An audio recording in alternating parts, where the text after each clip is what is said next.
ចាជំរាបសួរបងប្អូនគ្នាចាកូនព្រះសម្រាប់ពេលវេលាដល់អ្នកគ្រូបងប្អូនគ្នាបានជួបគ្នាសាជាថ្មីផងដែរចាអញ្ចឹងចូលមានគ្រូបងប្អូនគ្នាអញ្ចឹងថ្ងៃនេះគឺយើងនឹងរៀនមេរៀនទី2អំពីគុណនាមចាហើយនៅក្នុងមេរៀនគុណនាមក៏អ្នកគ្រូយកគុណនាមប្រកបដីផងដែរដែលមានពីរោះមានល្អហើយនឹងមានខ្លីយកមកបញ្យល់បងប្អូនគ្នាផងដែរចាអញ្ចឹង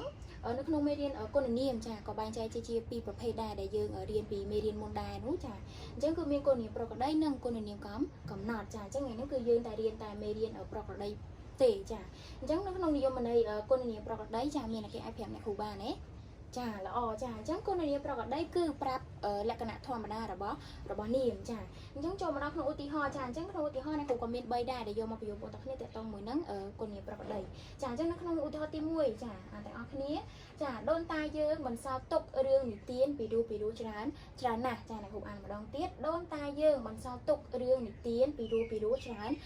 ណាស់ចាអញ្ចឹងនៅក្នុងល្បះទី1ពាក្យថាពីរោះចាពាក្យថាពីរោះគឺជាគុណនាមប្រក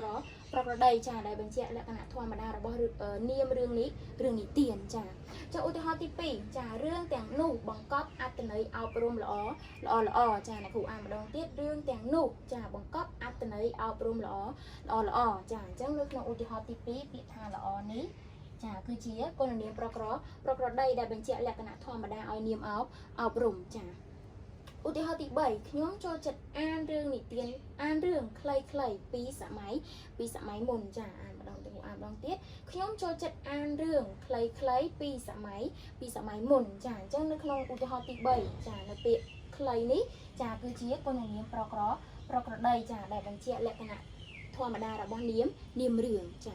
អញ្ចឹងនៅក្នុងមេរៀនរបស់អ្នកគ្រូនៅក្នុងថ្ងៃនេះដែលតកតងជាមួយនឹងគុណនាមប្រកបដីក៏បានចាប់ត្រឹមតែប៉ុណ្្នឹងអញ្ចឹងអ្នកគ្រូសង្ឃឹមថាបងប្អូនគ្នាបានត្រឡប់ទៅវិញក៏បានបង្កើតល្បះដែលតកតងជាមួយនឹងគុណនាមប្រកបដីផងដែរចាអញ្ចឹងអ្នកគ្រូសូមអរគុណសូមព្រះប្រទានពរ